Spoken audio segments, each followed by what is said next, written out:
हरे कृष्णा। ओम नमः शिवाय।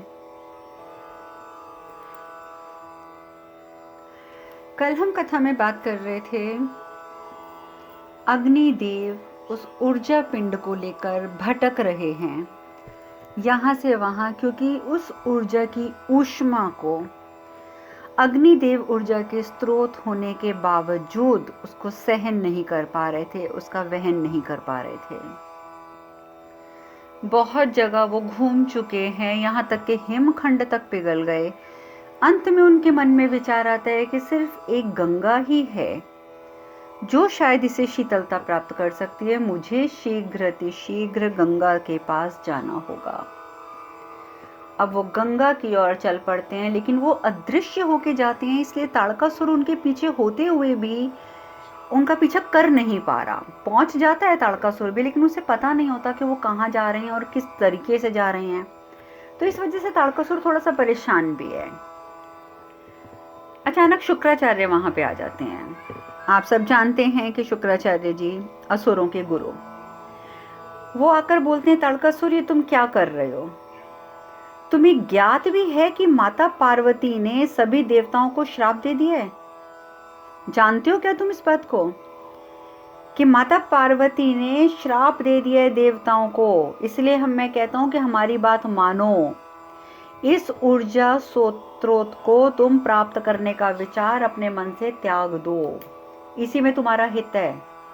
मैं फिर कह रहा हूं कि उसकी ओर मत जाओ, तुम अपना अहित करवा लोगे। ताड़कासुर तो जब अपने गुरुदेव की ऐसी बातें सुनता है तो उसे क्रोध आता ही आता है। कहता है, गुरुदेव कभी कभी तो सच में मुझे समझ नहीं आता कि आप किसके हित में अधिक चिंतित होते हैं। जैसे आज भी मैं आपसे प्रश्न करता हूं कि आज आप किसके हित में चिंतित हैं, उस पिंड के हक में या हमारे हक में?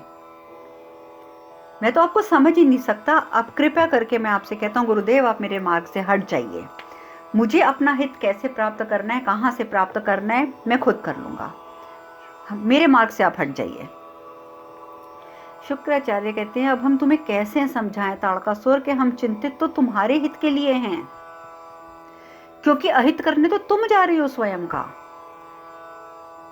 लेकिन ताड़कासुर कहां सुनने वाला है। ताड़कासुर तो अपना वही गुरुदेव के ऊपर क्रोधित होकर वहां से चला जाता है। उधर माता पार्वती परेशान, उनको नहीं समझ आ रहा कि अग्निदेव अब कहाँ गए होंगे। अब देखिए, क्योंकि अग्निदेव वगैरह भी वो सब भी देवता हैं, तो माता पार्वती जो है वो इस वजह से भी परेशान है कि अग्निदेव उसका अहित तो नहीं कर सकते, लेकिन गए कहाँ हैं ये मैं नहीं जानती। अकेले गुफा में खड़ी होती हैं, सारे जो देवता गण होते हैं, गुरु बृहस्पति सब आते हैं, सब हाथ जोड़ते हैं। कहते हैं, इंद्रदेव कहते हैं कि इशारा करते हैं देवगुरु को कि देवगुरु आप ही माता से बात करिए इस विषय पर, हमें तो बहुत चिंता हो रही है। मुझे तो समझ भी नहीं आ रहा कि मैं माता से अगर बात करूं भी तो क्या बात करूं। माता को देखो जरा, अभी भी कितनी कुपित होकर खड़ी हैं। मुझ में तो कुछ कहने का साहस नहीं है। गुरुदेव आप ही कुछ कहिए। बृहस्पति, गुरु बृहस्पति जो होते हैं वो कहते हैं, माता हम आपके समक्ष पुनः क्षमा याचना लेकर आए हैं। हम सिर्फ आपसे क्षमा याचना करने आए हैं माता। तो माता पार्वती कहती हैं कि देखिए देवगुरु, आप इन देवताओं से कह दीजिए कि यहाँ से चले जाएं, यहाँ से चले जाएं। हमें इनसे कोई वार्ता नहीं करनी है, कोई वार्ता नहीं करनी है। कृपया करके इन्हें कहिए कि ये यहाँ से प्रस्थान करें, जाएं। पवन देव जो होते हैं वो थोड़ी सी हिम्मत करके आगे आते हैं, आगे आके बोलते हैं, माता आपका ने जो हमें श्राप दिया है ना, आपका श्राप हमें मान्य है और हमें अपनी भूल का आभास भी है। अब तो आप कृपया करके क्रोध शांत कर लीजिए, अपने क्रोध का त्याग कर लीजिए। हम सभी आपको विश्वास दिलाते हैं कि आपके पुत्र को कोई क्षति नहीं पहुंचेगी, कोई क्षति नहीं पहुंचेगी। माता पार्वती जो कहती हैं, क्षति? आप किस क्षति की बात कर रहे हैं पवन देव? संतान के जन्म लेते ही उसे उसकी मां से आप लोगों ने छीन लिया, इससे बड़ी क्षति और क्या हो सकती है? और इससे बड़ी क्षति आप क्या पहुंचा सकते हैं मेरे पुत्र को? आप किस क्षति की बात कर रहे हैं? अभी तो हमने उसे स्पर्श भी नहीं किया था और आप लोगों ने अपने स्वार्थ हेतु उसका अधिग्रहण कर लिया। जाइए जाइए देवतागण, आप लोग यहाँ से जाइए, अन्यथा हम अपने क्रोध पर नियंत्रण खो देंगे। आप चले जाइए यहाँ से। अब जब माता पार्वती इतने क्रोध में और इस तरीके के वाक्य कहती हैं, सारे देवता जो होते हैं वो घबरा कर वहां से चले जाते हैं। उधर अग्निदेव गंगा तट पर पहुंचते हैं, आह्वान करते हैं गंगा देवी का कि हे गंगा देवी प्रकट होइए, एक आप ही हैं जो मुझे इससे बचा सकती हैं, मुझे इस संकट से मुक्त कर सकती हैं, आप प्रकट होइए। अब अग्निदेव की पुकार पर गंगा माता प्रकट होती हैं, कहती हैं, सीधे ही बोलती हैं, कहती हैं कहिए मैं आपके लिए क्या कर सकती हूँ, आप तो अग्निदेव हैं, तो मैं आपकी किस प्रकार से सहायता कर सकती हूँ। अग्निदेव कहते हैं, देवी ये प्रकृति और पुरुष की ऊर्जा है, इससे संतान की उत्पत्ति होने वाली है और देवताओं ने संरक्षण की मूर्खता कर दी और संरक्षण की मूर्खता के दौरान मुझसे ये गलती हुई कि मैंने अनुचित समय में इसे ग्रहण कर लिया, इसे अपने हाथ में धारण कर लिया और अब मैं इसे धारण करके ले तो आया हूँ, लेकिन अब ये शीघ्र ही शरीर धारण करने वाला है और शरीर धारण करने की जो प्रक्रिया है वो एक पुरुष नहीं कर सकता, मैं पुरुष तत्व का हूँ, तो मैं चाहता हूँ कि आप इसे धारण करें ताकि ये अपना शरीर धारण कर सके, शरीर को ग्रहण कर सके। गंगा माता जब ये बात सुनती हैं तो कहती हैं कि मैं आपकी समस्या समझ रही हूँ, मैं समझ रही हूँ, किंतु ये मेरी बहन पार्वती की संतान है और उसकी अनुमति के बिना मैं इसे धारण नहीं कर सकती। तो अग्निदेव कहते हैं कि देवी अगर आप इसे धारण नहीं करेंगी तो ताड़कासुर यहाँ आ जाएगा और इसका जन्म लेने से पहले वो इस ऊर्जा को नष्ट कर देगा। वो इसे प्राप्त करना चाहता है, कोई बड़ी बात नहीं है कि वो किसी असुरी शक्ति के पास इसे ले जाकर इसे असुरी शक्ति में ही बदल दे। तो आप चाहती हैं कि आपकी बहन के पुत्र का ये हाल हो। गंगा माँ कहती हैं कि देखिए मैं आपको कह रही हूँ कि मैं आपकी हर बात समझ रही हूँ, पर आप ये भी तो सोचिए कि वो मेरी बहन का पुत्र है और मेरी बहन की आज्ञा के बिना यदि मैं इसे अपने पास धारण करती हूँ तो मेरी बहन कुपित होगी, हो सकता है वो मुझे श्राप भी दे दे। अग्निदेव कहते हैं, देवी आप मुझे एक बात बताइए, आप जानती हैं कि प्रकृति और पुरुष के मिलन से जिस संतान की उत्पत्ति होनी है, जो ये ऊर्जा है, वही ताड़कासुर के वध का निमित्त भी बनेगी। तो आप क्या चाहती हैं कि इसका अभी से ही इस ऊर्जा को नष्ट कर दिया जाए? और जब आपकी बहन को ये बात ज्ञात होगी कि मैं इस ऊर्जा को लेकर आपके पास आया था और आपने इसे ग्रहण करने से मना कर दिया, तो क्या आपकी बहन तब आप पर कुपित नहीं होंगी? अब ये आप सोच लीजिए, अब ये आप देखिए कि आप उनका जो क्रोध है वो किस प्रकार से आप उसे स्वीकार करना चाहती हैं। पुत्र को धारण करके उनका क्रोध लेना ज्यादा आपके लिए अच्छा रहेगा या पुत्र की मृत्यु का कारण बन के उनका क्रोध वहन करना आपके लिए अच्छा रहेगा? अब देवी आप ये खुद विचार कीजिए। देवी गंगा कहती हैं, मैं आपकी बात समझ रही हूँ, क्योंकि पार्वती के क्रोध का वहन तो मुझे सहना ही पड़ेगा, चाहे मैं इसे धारण करूं चाहे मैं इसका त्याग करूं। तो फिर मैं इसका त्याग करके क्यों उसके क्रोध की भागीदार बनूंगी? इससे अच्छा तो मैं इसे संरक्षण दूंगी, मैं इसे ग्रहण करूंगी, इसे संरक्षण दूंगी, मैं इसको संरक्षण प्रदान करूंगी। मैं आपसे वादा करती हूँ, लाइए आप ये ऊर्जा मुझे प्रदान कर दीजिए। और अग्निदेव से वो जो ऊर्जा का गोला होता है वो गंगा देवी अपने हाथ में ले लेती हैं। अग्निदेव तो वापस चल पड़ते हैं, उनका शरीर काला पड़ना शुरू हो जाता है, क्योंकि आप जानते हैं कि माता पार्वती ने क्या क्या श्राप दे दिए हैं अग्निदेव को। कितने श्राप दे दिए कि आप हमेशा काले धुएं से घिरे रहेंगे, आपको जो छुएगा वो भस्म हो जाएगा, आप शुचि अशुचि का भेद नहीं कर पाएंगे, क्या क्या श्राप दे दिए। अब ऊर्जा का जो गोला जैसे ही उनके हाथ से गंगा देवी के पास गया, उस श्राप ने असर देना शुरू कर दिया, उनका शरीर काला पड़ने लग गया। अभी वो कुछ कदम ही आगे जाते हैं तो देखते हैं सामने महादेव खड़े हैं। महादेव को देखते ही वो पैरों में गिर जाते हैं, प्रभु माता के शाप के कारण मेरा जीवन निरर्थक हो गया है, निरर्थक हो गया है प्रभु, अब मैं इस जीवन का क्या करूँगा। अच्छा तो अब यही होगा कि इस जीवन का अंत हो जाए, कृपया मुझे आप मुक्ति का मार्ग बता दीजिए, मैं अब जिंदा नहीं रहना चाहता, मैं इस जीवन का अंत करना चाहता हूँ। महादेव जो वैसे ही करुणा के प्रतीक हैं, दया की मूर्ति हैं, कहते हैं कि आपके पश्चाताप से ये स्पष्ट है अग्निदेव कि आपको अपनी भूल की अनुभूति हो गई है। देखिए अग्निदेव, जीवन कभी निरर्थक नहीं होता है, कभी निरर्थक नहीं होता है। ये तो हमारी संकीर्ण सोच है जिसके कारण हमें ऐसा प्रतीत होता है, क्योंकि आवश्यकता होती है तो नए अर्थ की, नए उद्देश्य ढूंढने की, जो हम नहीं कर पाते और हमें अपना जीवन निरर्थक लगने लग जाता है। और देखिए आज की जो जनरेशन है, आज के जो लोग हैं, आज के जो बच्चे हैं, युवावस्था है में जो हैं बच्चे, आप लोगों ने देखा होगा कि किस प्रकार से आत्महत्या का जो एक एवरेज है वो बढ़ती जा रही है। आजकल दुनिया में अनगिनत जो हैं आत्महत्या के केस सामने आते हैं। जरा सा बच्चा पास नहीं हुआ, आत्महत्या कर ली, माँ बाप ने कुछ कह दिया, आत्महत्या कर ली, सास ने कुछ कह दिया, आत्महत्या कर ली।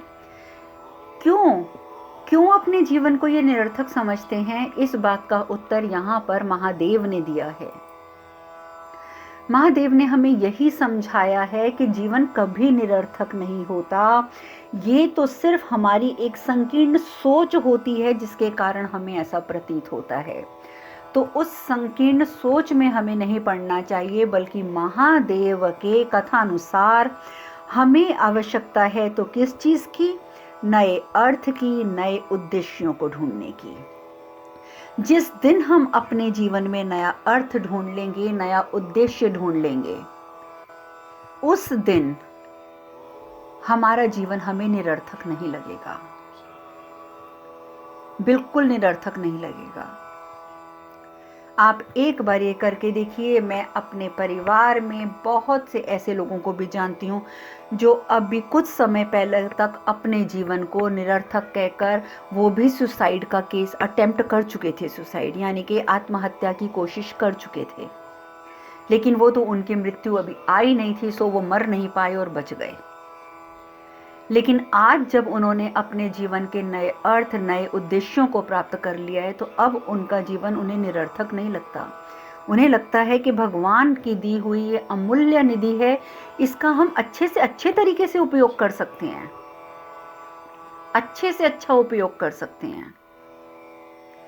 और यही बातें आज हमें अपने बच्चों को भी समझाने की आवश्यकता है कि अगर आपकी जिंदगी में कोई ऐसा पड़ाव आ भी गया है जिसमें आप पीछे रह गए हैं, जैसे मैंने अभी बताया कि पति पत्नी में झगड़ा, या माँ बाप ने डांट दिया, या बच्चे का फेल हो जाना, ये बहुत छोटी छोटी छोटी छोटी घटनाएं हैं जो हमारी ज़िंदगी में होती हैं, और इनसे घबरा कर हम जो कदम उठा लेते हैं वो गलत होता है। हमें ये समझना होगा कि हम आज अगर इस बात को लेकर हम आज चिंतित हैं, हमारे जीवन की इच्छा समाप्त हो गई है, तो हमारे जीवन का ये उद्देश्य नहीं है।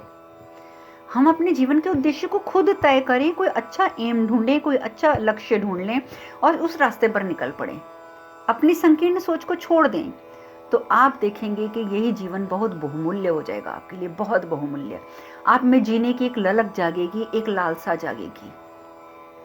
आप ये करके देखिए, बहुत बदलाव आएगा जिंदगी में, बहुत बदलाव। देखिए भगवान ने छोटी छोटी घटनाएं घटती हैं हमारे ज़िंदगी में, तो ये भगवान ने ये घटनाएं घटने के लिए हमें नहीं बोला कि ये घटेंगी, ये हमारे अपने कर्मों से घटती हैं, और हम अपने कर्मों से ही इन घटने वाली घटनाओं का जो प्रवाह है, जो वेग है, उसको हम स्लो डाउन कर सकते हैं, यानी कि उसे कम कर सकते हैं। और उसका प्रयास हम हर इंसान को करना चाहिए, हर जीव को करना चाहिए। भगवान ने इतनी सद्बुद्धि जानवरों को नहीं दी, लेकिन हम इंसानों को दी है।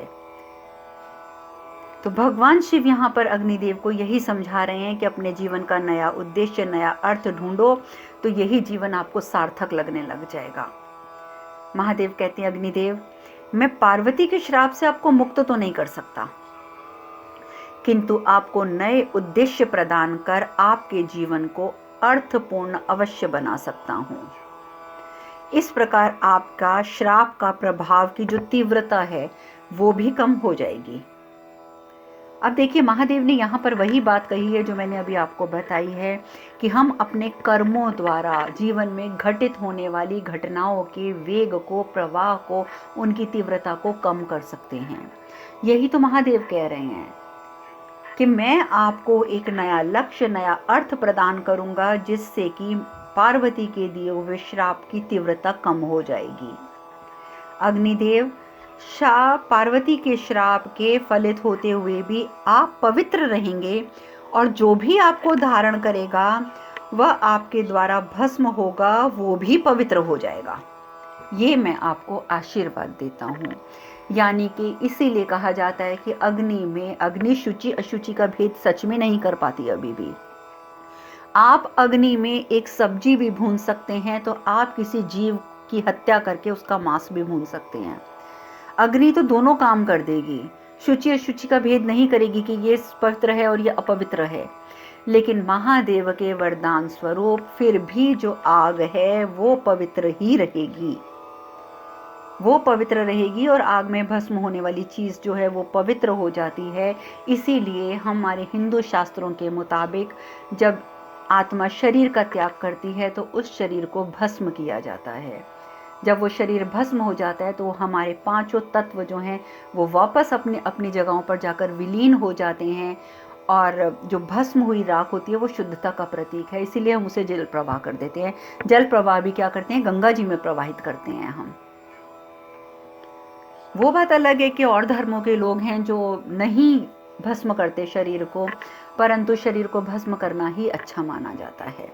लेकिन मेरे इस कथन का गलत अर्थ ना लिया जाए कि जैसे मैंने आपको बताया कि अग्निदेव शुचि अशुचि में भेद नहीं करते और महादेव के वरदान स्वरूप उसमें जो भी चीज भस्म होगी वो पवित्र हो जाएगी, तो आप ये नहीं करेंगे कि आप उसमें सोचें कि हम मांस पका के खा लेंगे तो वो पवित्र हो जाएगा। नहीं, क्योंकि वो जीव हत्या है, वो जीव हत्या ही रहेगी।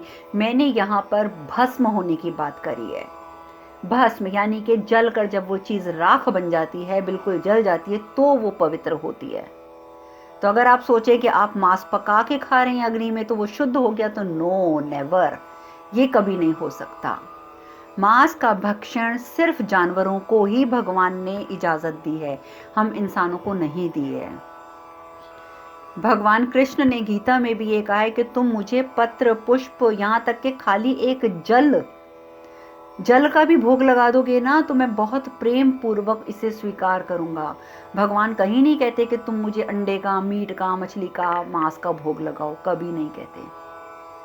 उन्होंने भी साफ कहा है कि तुम मुझे एक पत्ता, आप किसी भी पेड़ का एक पत्ता तोड़िए और भगवान को अर्पित करके कीजिए, भगवान इस समय मेरे पास यही है, मैं आपको यही अर्पित करता हूँ। आप देखेंगे कि भगवान सहर्ष स्वीकार करते हैं उस पत्र को, सहर्ष। तो इसलिए ये जो शुचि अशुचि की बात करिए इसको गलत अर्थ में ना ले जाएं, बस मेरा कहने का यही तात्पर्य है। इस प्रकार से अग्निदेव को महादेव का वरदान प्राप्त होता है कि पार्वती के श्राप के फलित होते हुए भी आप पवित्र ही रहेंगे और जो भी आपको धारण करेगा, आपके द्वारा भस्म होगा, वो पवित्र हो जाएगा। इसीलिए आज के पश्चात संसार में आपका एक नाम पावक भी होगा और अग्नि हमें पवित्र कर देती है, इसीलिए अग्निदेव का एक दूसरा नाम भगवान शिव ने दिया, पावक। इसीलिए अग्नि को पावक भी कहा जाता है। और इस प्रकार से कह के भगवान ने आशीर्वाद दिया अग्निदेव को, सदैव तुम्हारा कल्याण हो, और महादेव वहां से चले गए। अब आपके मन में ये प्रश्न भी उठ सकता है कि माता पार्वती ने तो श्राप दिया, ठीक है, और उस श्राप को काट कर दी महादेव ने। महादेव अभी सभी के श्रापों में काट करेंगे। वो क्यों करेंगे ये चर्चा हम कल करेंगे, आज नहीं। महादेव समझाएंगे माता पार्वती को भी कि श्राप देकर तुमने क्या किया है। अभी आपके मन में ये बात ना आए इसलिए मैंने ये छोटा सा वाक्य कहा है। खैर, इस प्रकार से महादेव जो हैं वो भी आ जाते हैं वहाँ से वापस, अग्निदेव भी वापस अपने देवलोक चले गए हैं, यानी कि वैकुंठ चले गए हैं, क्योंकि वो लोग आजकल भगवान विष्णु के साथ रहते हैं। माता पार्वती गुफा में अकेले नारद मुनि आ जाते हैं। नारद मुनि आके माता पार्वती के पीछे खड़े हो जाते हैं। अभी उनके मुंह से एक शब्द भी नहीं निकला होता कि माता पार्वती को पता चल जाता है कि पीछे नारद मुनि खड़े हैं। वो वहीं खड़े खड़े उधर मुंह करे करे बोलती हैं, सांत्वना देने आए हैं देव ऋषि, एक माँ को समझाने आए हैं। नारद मुनि कहते हैं, नहीं माते, नहीं नहीं, मैं तो सिर्फ आपकी चिंता दूर करने आया हूं। आपके पुत्र का पता चल गया है और मैं आपको सिर्फ ये बताने आया हूं कि आपका पुत्र सुरक्षित है। माता पार्वती एकदम पलट कर देखती हैं। अग्निदेव कहते हैं कि देखिए माता, अग्निदेव ऊर्जा को ले तो गए थे पर उसके ताप को वो सहन नहीं कर पाए, और जब उनसे उसका ताप सहन नहीं हुआ, उसकी ऊष्मा सहन नहीं हुई, तो उन्होंने आपका पुत्र देवी गंगा को सौंप दिया है और वो देवी गंगा के संरक्षण में है। और नारद मुनि सारी घटना बताते हैं कि मैंने खुद देखा है कि गंगा ने यही बोला है, आपके पुत्र को उन्होंने गोद में लिया और बोला कि देखो पुत्र, तुम्हारे तेज से ये सृष्टि झुलस जाएगी, सो तुम्हारी और सृष्टि की रक्षा करने का दायित्व अब मेरा है, क्योंकि तुम में इतना तेज है कि सृष्टि सहन नहीं कर पा रही है, लेकिन तुम्हारी रक्षा करना और इस सृष्टि की रक्षा करना मेरा दायित्व है। चूंकि तुम महादेव और पार्वती के पुत्र हो और तुम्हें मैंने जब गोद में लिया है, तो यही कारण है कि मुझे भी मातृत्व की अनुभूति हुई है, और तुम्हारी वजह से मुझे मातृत्व की अनुभूति हुई है, तो इसलिए मैं तुम्हें अपने संतान के रूप में स्वीकार करती हूँ। आज से तुम गंगा पुत्र भी हो। और ये सारी बातें नारद मुनि ने माता पार्वती को बताई और पार्वती ये बात सुनकर क्रोधित हो गईं। अब क्रोधित क्यों हुई ये चर्चा हम कल करेंगे। आज हम कथा में यहीं विश्राम लेते हैं। हरे कृष्ण कृष्ण कृष्ण हरे हरे, हरे राम राम राम हरे हरे। आप सब खुश रहें, सुखी रहें, स्वस्थ रहें। हरे कृष्णा। ओम नमः शिवाय, ओम नमः शिवाय, ओम नमः शिवाय।